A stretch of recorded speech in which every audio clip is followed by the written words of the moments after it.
Welcome to this week's episode of Crime Survivors Speak. My name is Aswad Thomas. I'm the National Director of Crime Survivors for Safety and Justice. We are a national network of 70,000 victims of crimes across the country. I'm very excited about the conversation we're about to have today. So far, we have talked about the history of Crime Survivors for Safety and Justice, and we talked about the flagship model that we advocate for across the country called Trauma Recovery Centers. Today, we're going to talk about why we organize crime survivors. We're going to talk about what it means when survivors turn healing into action. This is such an important conversation for me because organizing was the foundation for my journey to recover from being a victim of gun violence. When I came to the terms with the fact that I wasn't going to be able to play basketball professionally, I decided that I wanted to give back. I decided that I wanted to speak for my friends who are no longer here. I decided that I wanted to speak for all victims of violent crime.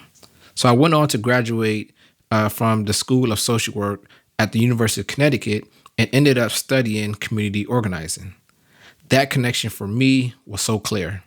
Going from dealing with something that wasn't my choice to dedicate my life to organizing people to get the chance to have more choices to experience safety and stop the cycle of violence, more choices to heal, and more choices to build a community of survivors from across the country.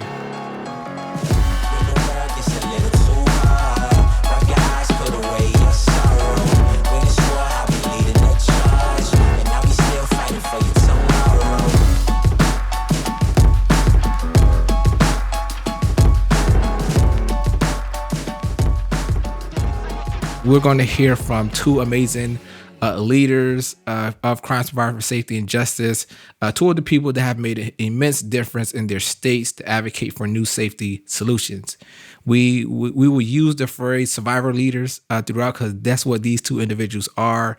And my two guests really embody that in a way that's absolutely inspiring. For many survivors, organizing is part of the healing journey. So let's hear from two individuals who are leading that work. We have David Guizar, who is a crime survivor and founding member of Crime Survivors for Safety and Justice, who's from Los Angeles, California. And we also have Megan Hobson, a crime survivor and chapter coordinator of the Crime Survivors for Safety and Justice Miami chapter. So let's jump into it. So Megan, tell us about your story, your journey to becoming a survivor organizer. Thank you, Aswad, and thank you for having me on this podcast for this episode. So I became a survivor at the age of 16. I was shot in a drive-by shooting here in Miami Gardens, Florida, and I was a high schooler at the time. I was in the 11th grade with dreams, hopes of becoming a pediatric oncologist. I had big dreams of becoming this doctor, even though I knew about all the years that lied ahead of me with the work. The shooting, it happened right before the end of the school year. So school would get out and in June, you would graduate, and in May, it's like the end of the year. So my shooting took place in April of 2012, and all of the things that I thought I was going to be doing, it just changed in that moment. And from that moment on, I was surviving, and without actually calling myself a survivor, I was surviving. I didn't feel like a victim always. I knew that there was something I needed to do to differentiate the difference between a victim of gun violence and a survivor of gun violence. And so originally my journey was just to let people understand that, see me as that, and understand that means that I have a different way of looking at my life now. I ended up becoming a part of a project. It was called SHOT, 101 Survivors of Gun Violence. It was a photo book. It was the first photo book that I'd ever seen that highlighted and used the word survivor. That was about 3 years after my shooting. So I say that to say it was a long time, even though I was sharing my story, for me to really go on the forefront of my story and say I'm a survivor in a bold way. And I ended up becoming the cover of that book and just going and talking locally in my community about what trauma recovery was and the importance of it. And that's how I ended up with Crime Survivors for Safety and Justice. I met Savash there at that book release, and I was just so moved by the work, the way in which he talked about how we were centered in the survivor's experience. Like everything about that to me is survivor organizing. Like that's organizing and elevating and uplifting the survivor's experience and using that to push whatever the change is that we are envisioning. And so that's what I was doing. I just saw myself doing it now with CSSJ. And so I have been healing through action, I would say, with the organization for the past 4 years. It's different because it takes me beyond advocacy. It's no longer just about going to the Capitol. It's about working on the legislation and then taking it to the Capitol and then seeing how it really helps and then coming back and talking to my community about it. And then outside of that, holding space for my survivor community to come and share and heal together. So for me, that's been my journey of healing. And now I'm in a position, I feel like, to help others in my community heal. And so it's been a ride, but it's been an interesting one. So thank you for the question. No, thank you, Megan. And Megan, I want to take you back a little bit. I remember meeting you almost 4 or 5 years ago for the first time. I came to Miami. We met at a local restaurant, and for me, it was a life-changing experience because I was able to connect with someone, who's a survivor of gun violence. Like myself. And I remember, just meeting you and when we talked about our experiences and, the physical trauma that we went through, the psychological trauma that we went through, but we were able to kind of bond over that experience of being a survivor. And we've been connected. We'd love to hear from you. How was it, meeting another survivor of gun violence and being able to, to someone that you can relate to that often we don't get to, talk to other survivors who've survived gun violence. And what was the impact and kind of, what were you thinking about when the two of us, met as survivor leaders?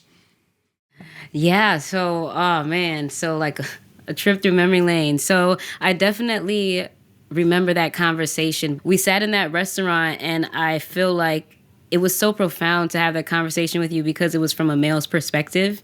So one, yes, you were talking to me about things that I deeply resonated with, but then two, I was hearing it from a male's perspective. I was hearing it from someone who is actively doing this work, because it's not just a survivor who is like, I just survived my experience, but I don't talk about it. It was someone who's really actively working across the country to bring spaces like what I was trying to bring to Miami, and making them a reality. So I felt really empowered in that meeting. And I just remember I was 22 years old at the time. And I was just like, you asked me, so what do you do every day? What is your life like? And I said, this is it. I talk to survivors every day, and I hold spaces for them in whatever way they are needing.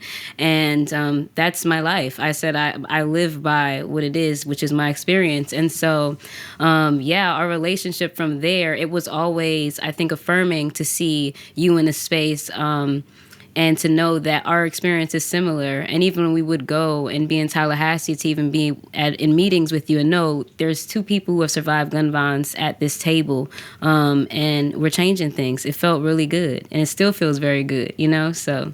Yeah, yeah. Healing through action. That's what it's Yeah. about. So David Guizar, from Los Angeles. David, would love to hear from you. Please tell us a little bit about your story and about your healing journey and what it means from your perspective to be a survivor organizer and also a founding member of Crime Survivors for Safety and Justice. Cool. Yes. Hi, everyone. My name is David Guizar. I am, as you mentioned, Aswad, I'm from Los Angeles. And, in 1983, my oldest brother, Oscar, was murdered. And I remember, just how tragic that whole experience was, as a young kid, 10 years old, just doing my thing that morning, helping out a family decorate a car with little paper flowers for a quinceañera. And, my sister-in-law, she just popped out of nowhere. I haven't really seen her in a while. And she was like, hey, your mom. And I was like, kind of let her know how to get into the apartment. And then she was able to get there. And I was in the parking lot. I could hear my mom right behind me. And so to be able to hear my mom, like scream out like the loud, like, no, no, no. just cry. And I was like, damn, like what happened, right? So I went inside and yeah. So at a very young age, man, I lived through that experience of seeing that impact of that trauma, with my mom and I think I just went like on like auto mode, to not feel like what I was experiencing in terms of sadness and the need to cry and all of that. I just felt like when I reflect on that, I was in shock, right? I was in shock. I was in disbelief that was happening. So I didn't think I would grow up to be like 18 years old. My brother was murdered when he was 17. So for me to get to 18, 19, 20, it was just like, wow, like I'm making it through this, right? So that really haunted me, that whole experience and just the experience of seeing so many fallen people in my community. Shortly after losing my brother, I think within months, another young man was murdered at a place that we had just moved into, and I remember, just trying to help and holding this guy, and he ended up not making it through that shooting, So very direct, right there in the midst of it, But I began to kind of like talk about it, and even though I wasn't well, I think it really opened up a spiritual element in my life that has taken some time to mature, David, can you talk a little bit about you becoming a member of Crime Survivor Safety and Justice, and from your perspective, like you've organized survivors for years in California. Now you're doing it across the country. Can you talk a little bit? What does Survivor Organize mean to you? As a founding member of Crime Survivors for Safety and Justice in 2012.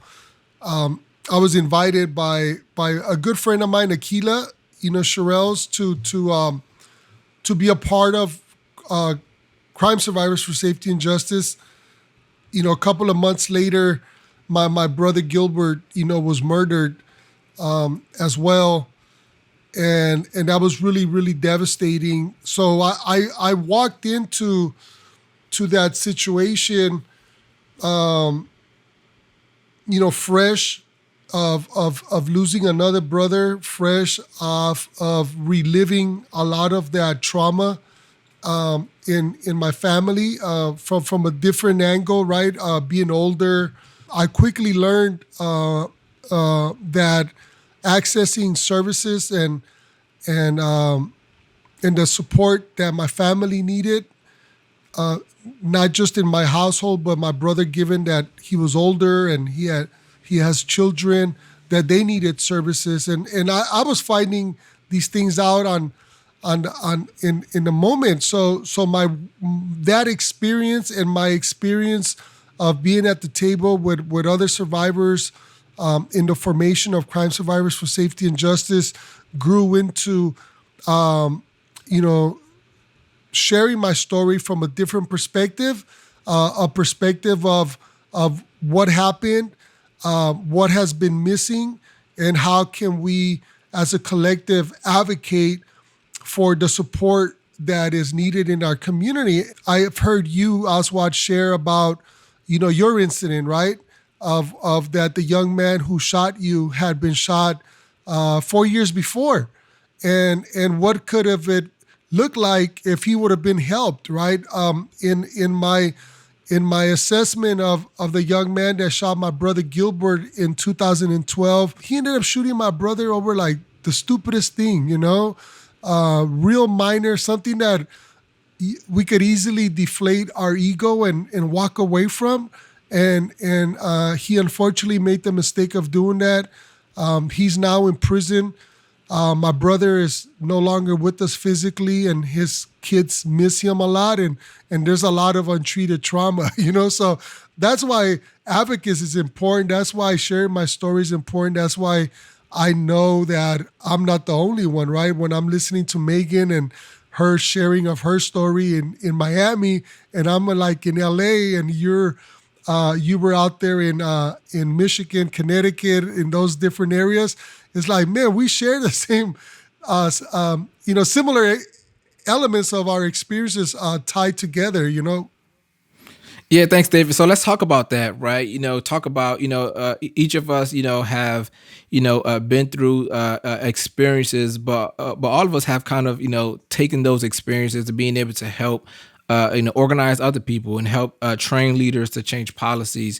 So you all have, trained other survivors across the country in your communities as organizers and also as advocates.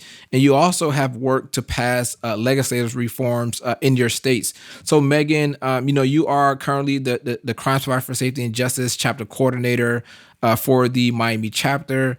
So tell us what it's like. What are some of the things that you do within your chapter, and what have you seen? Some of the impacts you've seen emerge from your work with survivors in Miami. Miami is such a unique city in itself. There's a lot of things that happen in Miami. I think violence here is something that many of us have normalized, honestly and unfortunately, because we are somewhat desensitized to it. And I think it's because many of my members have found it as a way to cope. And so knowing that when I became the coordinator, I want to be very intentional that my members were able to access whatever tools we can access on a community level that would be helpful for where they're at in their journey, and helpful for what they need right now to heal. And some examples of that is myself and my co-lead Trinice oftentimes would get together in a room and really sit and think, like, who are some people in the community that we could bring together right now based on their skill set. We would think of psychologists. We would think of people who are using trauma-informed approaches of having conversation, like conscious conversations with our survivors. I developed a curriculum with our members where annually we'd have an event, and the theme was Healing Comes in Waves.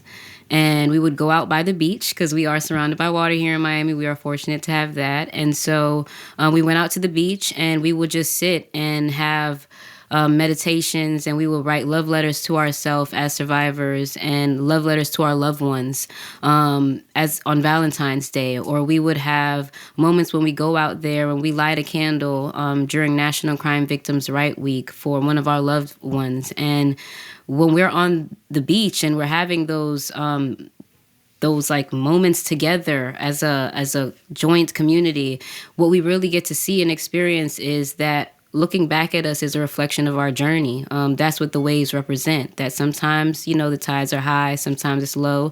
Sometimes you are on the top of the wave and you're riding it and that's what it feels like. You're floating above your healing journey, or you're somewhere in between, struggling. And so our members come together and they utilize that space to really look at their healing journey from a different lens. And outside of that, we have a lot of times where we just come together and think of ways we can heal. We've had healing through expression. So we've had dance, or we've had painting. We've had spoken word, movement that would be like mindful movements, or just like shaking and moving around, jittering.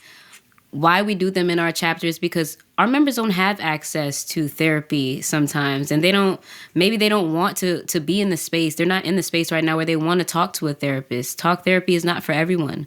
But what I have found through the work we do in our chapter is it means something when someone looks to you, and unlike people who walk past you day to day and you can say, oh, they don't know anything about what it's like to be me. You're in a space where someone looking at you might actually know what it's like to be where you are in your journey. And so rather than having the right word to say, because sometimes there are none, you're just there and you are not alone. And you know that in that moment because you're in a room surrounded by people who are just like you, surviving and choosing to do it daily. And so with each, opportunity you to get with more members, you learn more things. Or sometimes in smaller spaces, you learn more about an experience. When it comes to how we do legislation, a lot of that comes out of policy retreats that we have where we think about our experience. So sometimes it's getting our community leaders in a space and saying, like David said earlier, what is it that you needed in the aftermath that you didn't have access to? And if you could do something different, what would that be?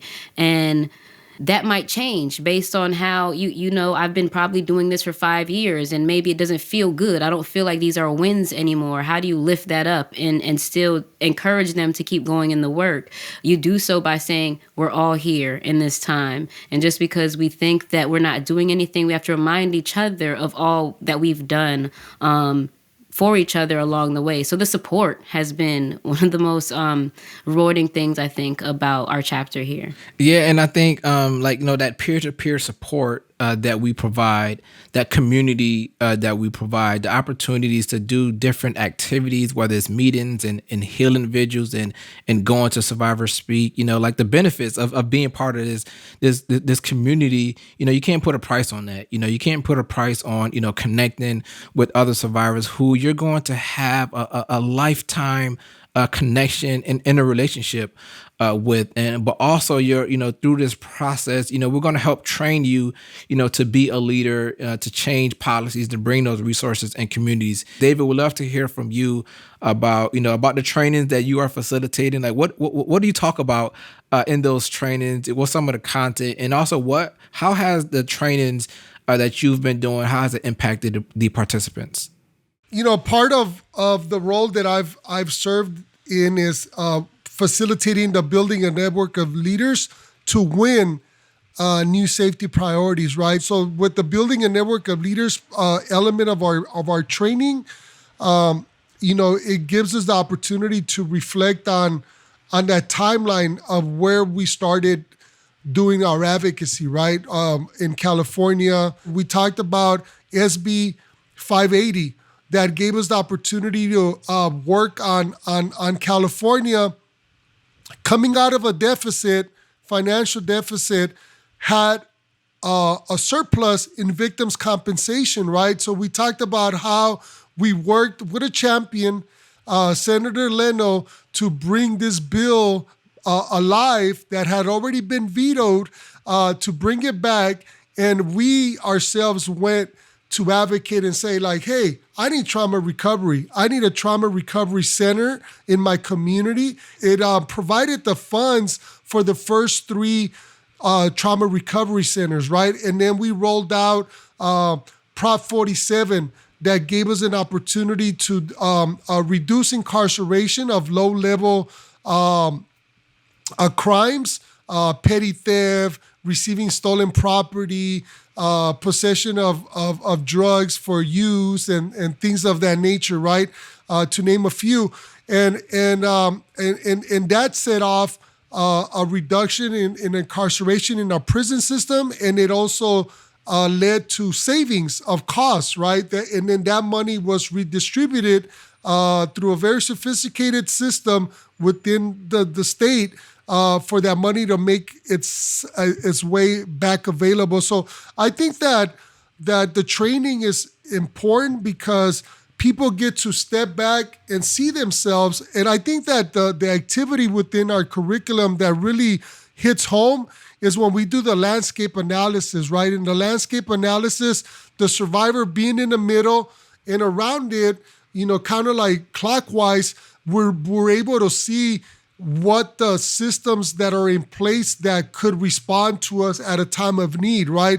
The school district. I was 10 years old, Megan, when my brother was murdered. I went to school and I was walking like a zombie, like, where do I go to, right? So we talk about how did that school district respond to my need? How did, children's services, family services respond, or probation or parole, right? So I think it gives us a lens for people to put themselves in the middle and evaluate and assess how that system has worked for them or has not, and how do we activate members to even create ideas for different laws. Cool. So David, you were just talking about policies, right, and the impact of how survivors, work to advocate for more trauma recovery centers, advocate for things like Proposition 47. Megan, you worked on a historic bill in the state of Florida in 2019, the most expansive criminal justice bill in Florida in the past 20 years with the passing of HB 7125. So what's the story of that bill of that bill HB 7125, and what was it like to see the bill created from a room of survivors and is now in statute to better help survivors in the state of Florida? Oh man. So that is definitely like that was I think one of the highlights of that year for me, 2019. It was just the passing of HB 7125 and a little over 20 of our survivor leaders come together in Miami for 3 days, and we just really, like I said earlier, we sat down and talked about some of the things that we really wish we had, and like when we were healing, or that we knew about in the aftermath of our experiences. And when we came together and really showed that out as survivor leaders, we came and brought our experience to that space, but we also came and brought all the experience of the stories that we hold space for in our community. So like for me, I was in that space thinking of myself as a survivor of gun violence, of my mom and my sister, and what it is that that I wish people knew about them and what they would need as a survivor of this same crime. And we took it a step further. I thought about the survivors that I'm often on the phone with late at night, who it's just needing to talk to someone, or they're on the phone saying I'm up researching all this stuff, because a lot of times survivors feel like they have to be their own advocate. They feel like they have to advocate for themselves and their loved one to get any sense of healing. And so we brought those experiences together, and over 3 days, we did several activities that we was like, if we could have our own law, what would that be? If we could think about something in our experience and apply that to make sure that the experience for someone else is easier, what would that thing be? And we were in about 5 groups, and over those 3 days, we really were able to come up with some concrete things that ended up becoming what was on our agenda for HB 7125. And the passing of that, it being historic in itself, the first of its kind in 20 years, that's a big deal. But it felt good to know that survivors did this. We did this. We came together, and no one could have done this better than we did, because this is about us. Oftentimes, survivors are missing from these conversations when it relates to what do survivors need. Someone saying what we need, and they haven't experienced it. And so knowing that this was something that was past, but it was coming from just our pain, that just showed us how we could transform anything in our experience into something different. And with us bringing it together, we were able to highlight some of those issues, and we removed some of those barriers that were restricting our survivors from getting access to resources. One of those barriers was a timeline, reporting time. Prior to the passing of HB 7125, you had about 72 hours to report your crime.